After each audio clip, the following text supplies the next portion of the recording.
Welcome to season 6 of the Retail Tea Break podcast. My name is Melissa Moore, the Retail Advisor and Rethink Retail's top retail expert for 2024. Each week, I'll be joined by industry experts, retailers and brands to dispel the myths, share knowledge and give you an insight into the retail industry. You can listen back to previous Retail Tea Break podcast episodes on your favourite podcast platform or, of course, on YouTube. And while you're there, please do subscribe to the podcast so that you get to listen to it first every week. So in the meantime, grab that cup of tea, sit back and listen in to season 6 of the Retail Tea Break podcast. Today, I'm joined by a guest who really understands frontline retail. Following in the footsteps of his father and his grandfather, he was brought up around retailers and merchants. Launching his career at 21, he established himself as a district manager. He rose then to become regional director by 25. By 35, he was director of stores, later ascending to the role of VP of stores for Urban Outfitters at the ripe old age of just 38, running operations in the US and Canada. Since then, he's also served as VP of Stores and Operations at Pacific Somewhere, as well as most recently running stores internationally in Canada for Old Navy. Today's guest continues to embody his passion for coaching, mentoring, and leading the next generation of retail stars with his new venture, which we're going to talk about today. Brian Liebruck, author of the Retail Leaders Roadmap, welcome to the Retail Tea Break podcast. Well, thank you, Melissa. I'm looking forward to the conversation. So am I, and I'm thrilled that you could take time out. I know the book has recently launched out on March 12th, and I'm so interested in the content because I think as someone that's come from frontline retail just like you, a book like this would have been so useful over those years. So before we kick off, in the age-old tradition of the Retail Tea Break podcast, in the time that it takes to boil a kettle, which I'm told is about 2 minutes, tell us a bit about you and a little bit more about your retail background. Sure. Well, you kind of gave a little bit of an overview in terms of the years and the ages that I was at in different roles.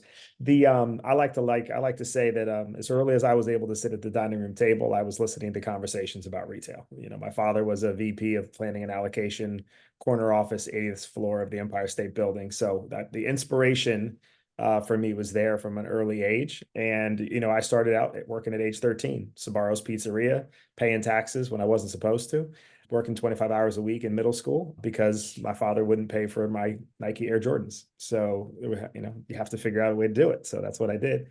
And the rest was history. You know, the rest was just continue to do the work. My father always said to outwork folks, which is the first practice in the book that we'll talk about, but you never let anybody else outwork you. And if you do that, you'll find yourself in a pretty good position day in and day out. And for the last 35 years or so, 38 years, that's what I've been doing. Amazing. What a work ethos. But by the sounds of it, then, like you've always known retail, but also you've always obviously known the customers and understood those very traditional values that actually fundamentally, that's exactly what retail's about. Yeah, absolutely. And, you know, I have, you know, I grew up ADHD, non-diagnosed, non-medicated. I think some people tried to diagnose me a couple different times, but we didn't listen. But instant gratification, you know, I always want what I want when I want it. And so retail is an opportunity for folks like myself, whether you have ADHD or not. But most folks that I come across that work retail need immediate gratification. I've learned how to be patient, but I work really hard and fast at being patient, if that makes sense. But I think it's important to understand that retail has, you know, retail is a great profession for folks and can put really good quality food on the table for tons of people.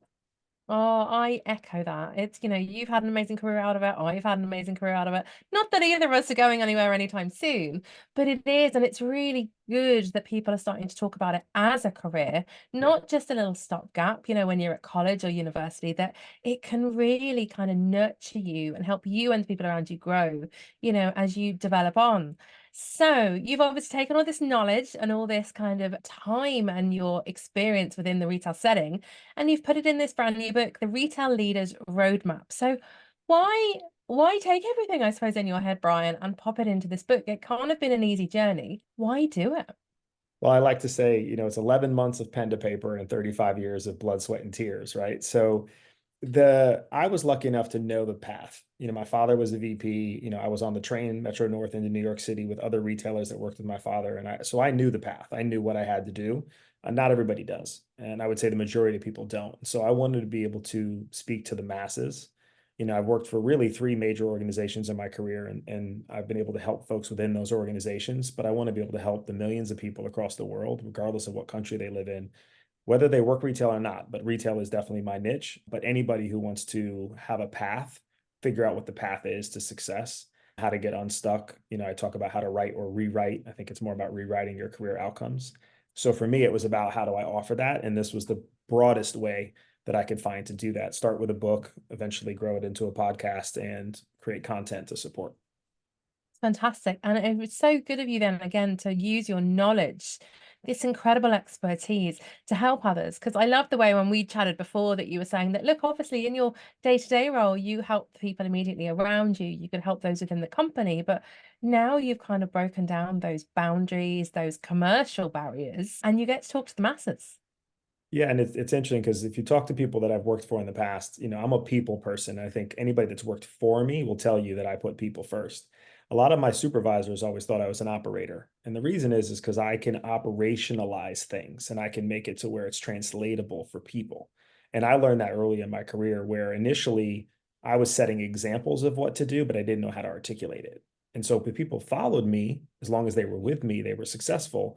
But when I wasn't there, they weren't. And so I had to learn how to articulate how to do the job so that when I wasn't around, they could be hugely successful and more successful than I would be. And so that was the beginning stages. And that was, I started doing that back in my early 20s so that I could articulate things. So it helped me be a people person, focus on people, but also be an operational individual, which obviously helped me in my career as well. Absolutely. So you're making money for the company at the same time that you're supporting the people around you. But also, I suppose, and there's that word in that title, and I can hear it in you with the way you're describing things there. You're a leader. Do you know what I mean? This isn't just about working in retail, which is amazing, but actually you're helping people grow. You're being a leader. And I suppose to kind of to mark that then, this book has three pillars that you've devised, which I actually think would be great rules for anyone's career, regardless of whether they're in retail. So the first one then, build your character. The second one then, build your connection. And then you round it off then with build your plan. So tell us a little bit about those three pillars. Yeah, thanks for that. So three pillars with practices underneath. We refer to them as practices because they're ongoing. They're never going to go away. If you have a new role, you're going to start over again. If you have a new job, a new company, you're going to go through these practices all over again. But build your character. I liken it to those first couple of years of school. Your freshman, sophomore year. It really is about the fundamentals that you have to take. You may not want to, but you have to because it is what will keep you up when the storms come through. Build your connections is more the electives or the things that you need to really lean into to be successful leading people. You could have an amazing character and do amazing things with your career, but if you're going to lead people, you need connections. You need to understand other people's involvement in your career. And so that's what that pillar is really about. And then the final pillar, build your plan, is really about how you I refer to it as two things. You have to earn to learn. So you have to deliver. If you don't deliver, you won't have a job. So it talks a lot about how you actually should, the work that you should do that will help you deliver the day job.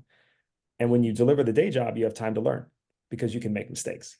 People allow you to make mistakes if you are earning and doing well. When you're struggling, they tend to think your mistakes are the reason why, and they don't let you make mistakes. And so you really have to learn how to earn first, and then you have the space to learn. And so that last pillar is really about how you do that. Gosh, I love that because again, you're still talking about being commercial here. So we're still obviously making the retailer money, you're still hitting your targets and achieving them, but actually you're almost becoming a more rounded person because the build your connection thing, look, I wish I knew. Everyone that listens to this podcast knows I've been in the industry a little less time than you, about 25 years. And I wish back then that there was such kind of emphasis put on building your connections, seeking out people, whether it's in your organization or in the wider retail arena, that could support you, that you could learn from, that you could watch, you could read what they've written, you could be inspired by them. And that definitely hasn't been the case. So I love the way actually this is really kind of fundamental to what you talk about in the book is building those connections, as part of becoming a better retail leader. But as well as you say with that, you're having to work on yourself and build your character. But the big one, you got to keep making the money. You got to keep hitting those KPIs, whatever they might be, so that actually you have room for growth. So I think it's great to know that you're not just saying, look, let's mind all the people around you and yourself. You've still got to deliver at the end of the Yeah, day. You're still a yeah. retailer. Yeah, you do. And the reason why it flows the way that it flows, and we played around with it a couple different times to make sure that it really fit the way that we needed it to. Building your character is where you earn your reputation. It really is the work where all of a sudden you have a reputation. Other people see you a certain way because of the work that you've done. And so when you start to build connections, you now have a reputation. So you have to start there. If you lack the character necessary, you lack the reputation, your connections won't be what they need to be. And then I really lean into the conversation of, other people are a part of your success now when you talk about connections, but you're still not in control, but you have a circle of influence, if you will, to be able to control your communication, control your influencing skills. So although you can't control other people's outcomes or other people's actions, what I spend a lot of time on is taking control of what you can control and do the very best that you can to both communicate in a way that other people will hear you the way you need them to, and influence people in the way that you need them to be influenced by you. And I think that's important in this day and age because at retail, none of us are fully in control of what happens, either, stock not arriving or the weather changing or commercial kind of objectives that have been set on high.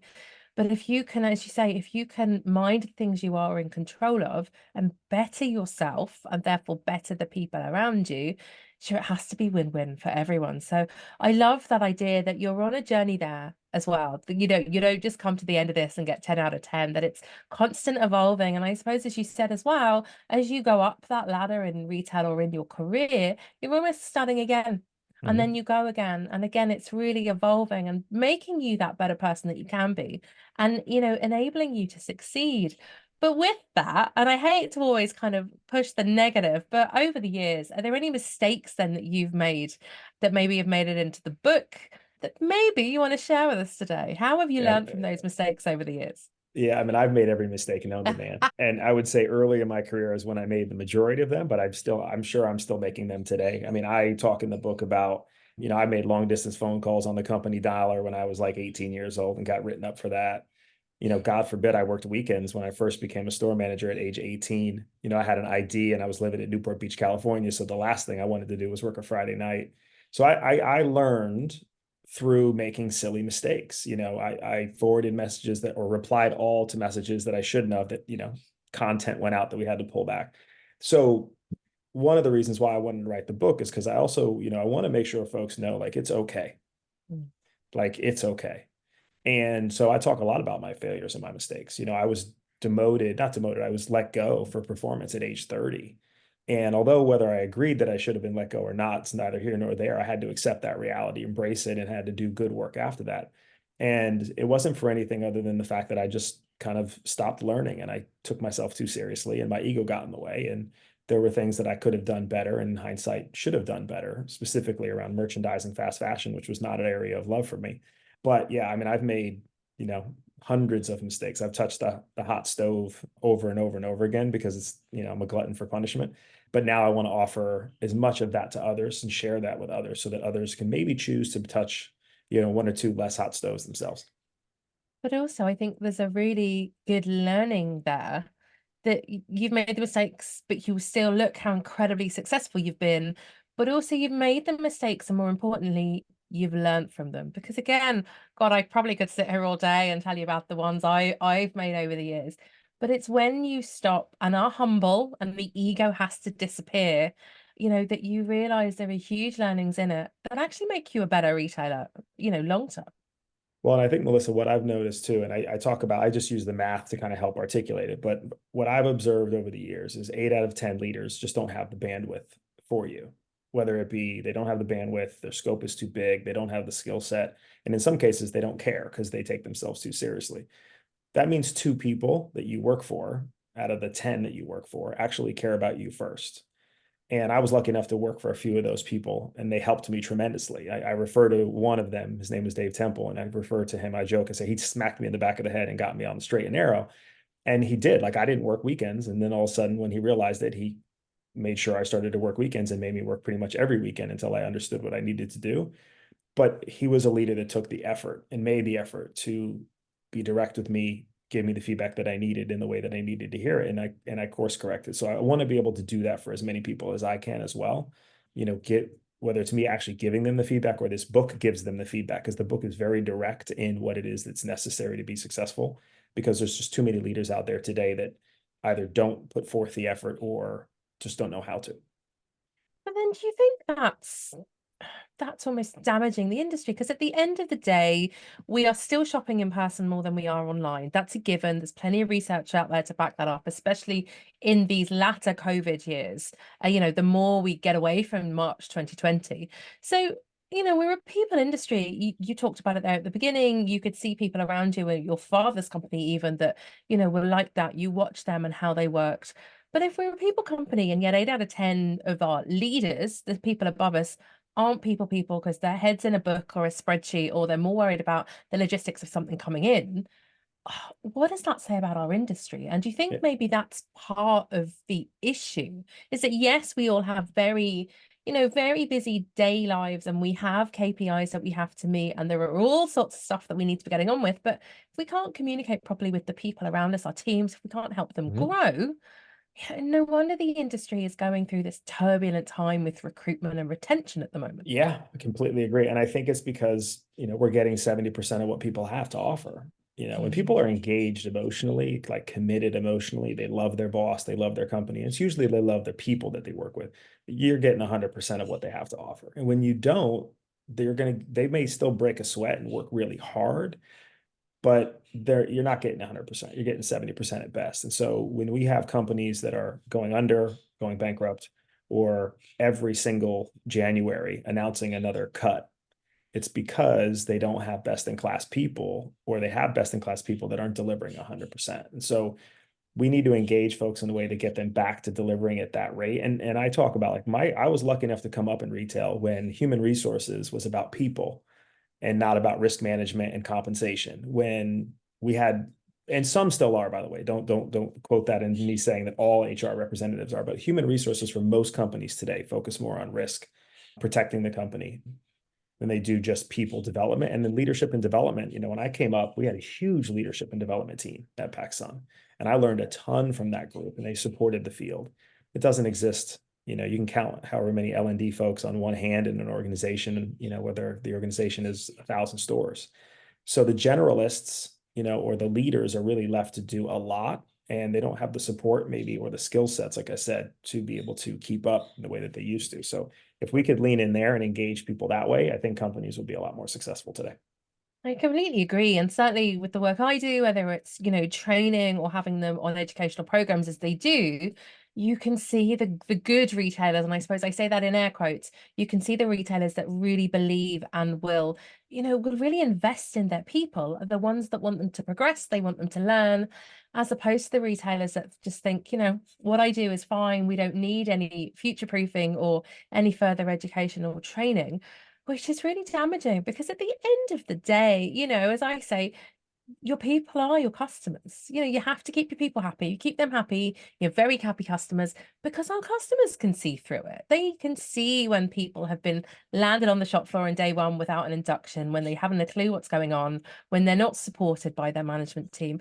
You can feel it when you walk into physical retail, especially. And I think that Yeah. really kind of speaks to what you're saying there, that we have to mind our people first. Well, and relationships require at least two people, right? And so the organization is one side of the relationship, or the boss, and then the employee is the other side. And I want employees to take greater ownership and give 100% and stop giving 70% just because their bosses or organization isn't what they need to be. And then I want organizations to recognize that they're only getting 70% because of what they're doing. And so how do we help both parties in the relationship be more productive? And how do we get individuals to be more owners of themselves, and their owners of, branding themselves and making themselves successful? And how do we get organizations to do a better job engaging? If we can figure out how to do those two things simultaneously, then we'll start to see, I think, the economy and retail get a little bit stronger. Yeah, definitely. And well worth doing when we get there.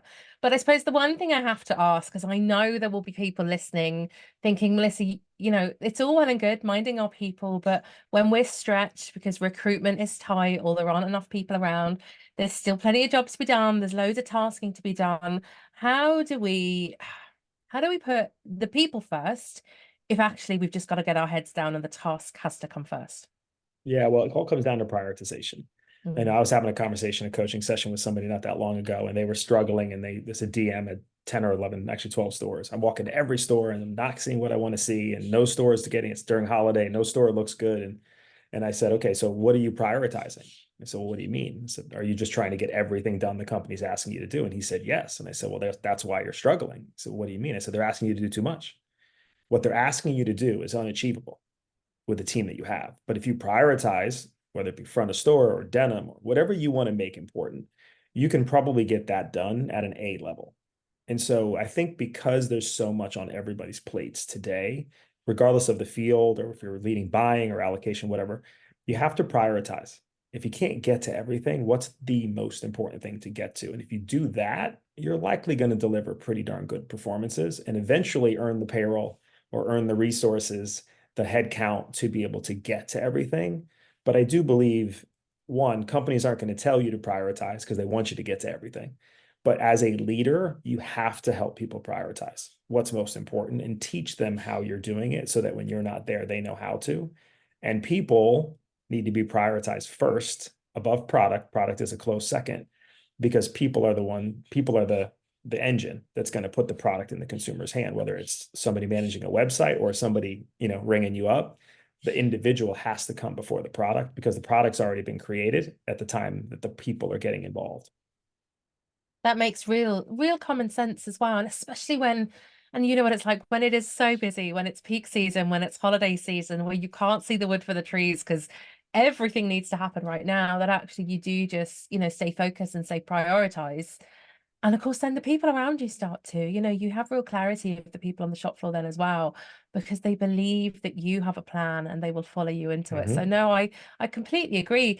So look, Brian, last question then. And I know obviously, as we've said, the book's coming out, the Retail Leaders Roadmap. It'll be out by the time this episode goes out, which is so exciting. But what else is coming up for you over the next 6 months? Yeah, so the book launch March 12th. I'm going to be at Shop Talk in Las Vegas, March 17th to the 20th for a book signing with Rethink Retail. So looking forward to that.